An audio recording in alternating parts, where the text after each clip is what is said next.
The Daily Brad Devotions. Today's reflection with Pastor Jeff Eliscopides. Good morning, Brad Jeff. Good morning, Ted. Good morning, Cha. Kumusta tayo dyan? Maulan na umaga. Maulan dito ba? Sa Tanay. Oo, sa maulan Rizal. ngayon. Oo nga. Baka dyan lang maulan. Medyo. Kasi sa dito ngayon sa may Sa bagay bandang... sa Tanay, lagi namang maulan dyan sa area na yan. Okay, so... Oo nga. Tingin ko, Brad, kung saan ako pumupunta, umaambon eh. Yan, umaambon ang pagpapala. Amen. Amen. O sige, so Brad Jeff, marami nag-aabang sa atin dahil ang atin din po ng katanungan para bukas po ay manggagaling dito po sa ating aral today. At maya-maya po ang ating winner for today's What's on Your Mind. Okay, Brad? Brad, Ted, nasa tema tayo ng Salmo. Before ko lang ibigay yung ating verse ngayon, batiin ko lang si Brian Sebastian, ang aking kaibigang pastor ng Victory Taguig. Kasama ko nagra-ride ngayon. Anyway, Brad, Ted, sinasabi natin na itong mga Psalms na to ay sinulat to. Majority ni King David, at ito ay nababase sa mga pinagdadaanan nila during that time. Naging awit siya at naging psalm at naging source of encouragement natin ngayon. Iba-ibang tema po tayo mula Lunes. Ngayon po, ang famous na Psalm 23 ang pag-uusapan natin. Sabi rito sa Salmo, Kapitulo 23, 1 hanggang 2, ang Panginoon ang aking pastol. Hindi ako magkukulang ng anuman. Tulad ng tupa, pinagpapahingan niya ako sa masaganang damuhan. Patungo sa tahimik na batisan, ako'y kanyang inaakay. Brad, Ted, very short lang to. Sabi dito, ang aking Panginoon ang aking pastol.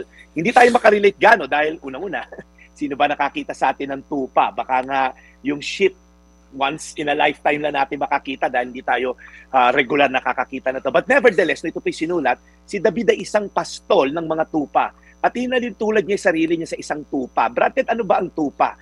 Ang tupa, unang-una, walang sense of protection sa kanya. Wala siyang mga claws or hindi siya matapang, kaya nga maamo pa sa tupa. Wala siyang mga pangil.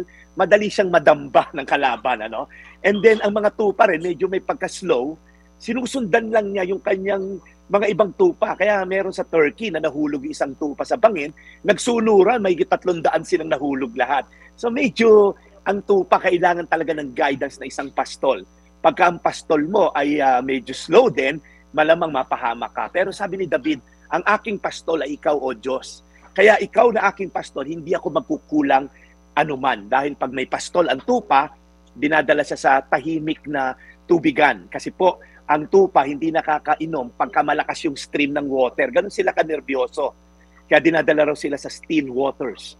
Dinadala sila sa green pastures. Ang point lang po dito, ang una ritong nakita ko sa verse na to, ang aking Panginoon, ang aking pastol. It's very personal. Madalas tayo nanghingi ng provision, meron ba tayong relasyon? Kasi po, ang provision ay manggagaling kung tayo may relasyon. Doon po sa nagpapastol sa atin. Kaya po, tayong mga tao, mahilig tayong maghanap ng provision sa maraming bagay, maraming sources. Are we going to the ultimate provider of all? Ang ating pastol, ang ating shepherd, which is the Lord Jesus Christ. Kaya po gusto ko lang encourage, kung kayo po ngayon ay salat sa maraming bagay, may mga pagkukulang, baka naman po hindi natin kinukonsider na tayo tupa, kaya tayo ganon. Baka pilit pa rin nating sinasarili yung ating lakas para makapag-provide sa sarili. Ang Diyos po ang ating pastol at nagsisimula po yan by having a relationship with Him. In all humility lang po, lumapit tayo sa Kanya at bibigyan niya tayo ng grasya para mapaglabanan ang hamon ng buhay. Ulitin ko po, sa Salmo 23:1 hanggang 2, ang Panginoon ang aking pastol. Hindi ako magkukulang ng anuman. Tulad ng tupa, pinagpapahinga niya ako sa masaganang damuhan, patungo sa tahimik na batisan, ako'y kanyang inaakay. Tayo po'y magdasal, Panginoon, tulad po ni David na tinuring ang kanyang sarili bilang tupa. Lord, ikaw po ang aming pastol. Palakasin niyo kami, ang pananampalataya namin sa inyo. Sa iyo lamang kami kumuha ng lakas at wala ng iba pa. Dahil if we seek first your kingdom and your righteousness, all these things will be added unto us. We thank you for your faithfulness. Sa pangalan ni Jesus. Amen. Amen. Amen. Amen. Amen. Panginoon, muli po maraming salamat sa araw na ito, sa panibago pong aral na aming napakinggan.